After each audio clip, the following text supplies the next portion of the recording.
On the eve of a crucial national cabinet meeting to nut out a response to a sweeping review into the spiralling costs and purpose of the NDIS, ahead of tomorrow's talks, the Minister for the NDIS, Bill Shorten, sat down with our political correspondent, Olivia Casely.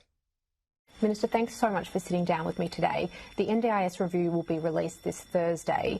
When Julia Gillard first announced this scheme or, pitched it, it was for the profoundly disabled. What does this review document say about who the scheme should be for moving forward? The NDIS is here to stay. Labor said at the last election that we would bring forward the scheduled 10-year review of the scheme and start it straight away. And so that's what we'll be releasing on Thursday. So we'll have to wait to see what the review actually says when I release it. But it's about Labor's commitment to make sure that it's here for future generations, that it's a more human, less bureaucratic experience, that we do more to weed out chonky service providers. It'll have these goals in mind. The cost of the NDIS is something we hear a lot about here in Canberra. It's set to cost almost $100 billion in the next decade.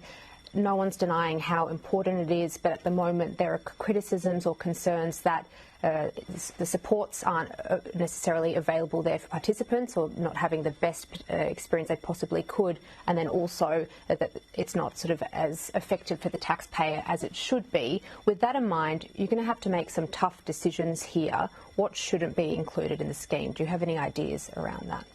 First of all, the scheme's an investment in Australians. Disability can happen at birth. It can happen in the blink of an eye. It can happen through the DNA lottery you've got as you age. It is changing lives for the better. What's happened, I believe, in the last 9 years is that it's grown so fast. There was unmet need, which wasn't measured when people were there.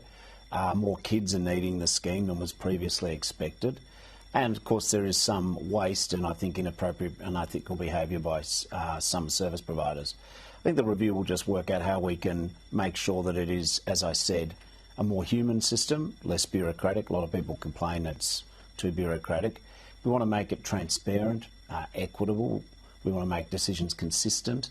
Also, I think what we want to see is making sure that we're getting outcomes for people with disability and not just hours and hours of supports which line the pockets of providers, some providers I should say, not the majority, instead of focusing on the people for whom the scheme was originally designed. So more than half of those under the age of 18 years old on the NDIS have autism. Do you think that the number of Australians on the scheme at the moment who have autism will fit that description? Is that sustainable? And could they be just as well supported outside the NDIS? Without preempting the review, I accept the diagnosis of autism that people present with. I don't think that's confected. The question we have to have is what's best to help people on their journey with autism, because autism affects different people differently. The scheme's designed for people who need the most assistance. I do think there's a conversation to be had in Australia, which everyone is having now, about what's the best way to have early intervention for people with milder disabilities. What's the best way to support kids in the school system, for example? Do you think this sort of diagnosis-led delivery of services is sort of most efficient? Yeah, I'd stress again, I think the diagnoses are real. Yeah. But what I don't know, and what we get a lot of conflicting evidence on, is that for some people, what is the impact of the diagnosis on their daily living? The NDIS is to help people who are most severely and profoundly disabled. But I have to say there's been a lot of sort of speculation about costs and dollars. To people on the scheme, as someone who helped set it up, I understand it is changing your life. To families who need this necessary support, they shouldn't be worried. What we just want to make sure is that Australia supports all people with disability, not just those with the most profound disabilities. And we have to have a discussion about what's the most effective way to help people, and is it through NDIS in every case? Is it through the school system? Is it through parent groups, peer-to-peer supports? Is it through better employment practices? I'll get to that in a second, but do you think means testing could be more beneficial? No, I'm not a big fan of means testing and disability. If for no other reason, disability tends to make you poorer on average.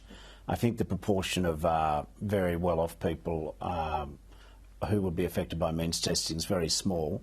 For me, it's the disability, not someone's bank account, which matters. We've got a Labor federal government, but we've also got wall-to-wall Labor governments, at least in the mainland, in the states and territories. What will it mean if a deal can't be brokered on Wednesday? I'm a glass half full sort of guy. So let's see. I've got my fingers crossed that we'll get to a deal. The sun will come up the next day regardless. But we will keep, and I will keep working for people with disability. But let's see how we go. I'm more positive than negative. And any hints about what the review will entail? I think it's about a more human system, less bureaucracy.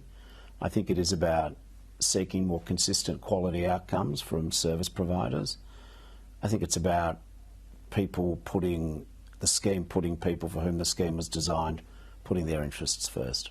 You've been working pretty hard on the issue of price gouging and rorting. Where are you up to in that fight, and do you have any plans, at a legislative or government level to, get better outcomes for participants from stopping that kind of action? I think that the current practice by some service providers or sellers of technology where they say there's a lower price for an object or a service, and then as soon as you hear the words NDIS, they increase the price. I think that's incredibly unethical behaviour, and I think sooner rather than later we'll have some regulatory tools to start clamping down on that profiteering at the expense of the disabled. How soon? Really soon. And lastly, while I've got you, Minister, do you think Anthony Albanese is doing a good job? Outstanding job. Thank you for your time. Thank you.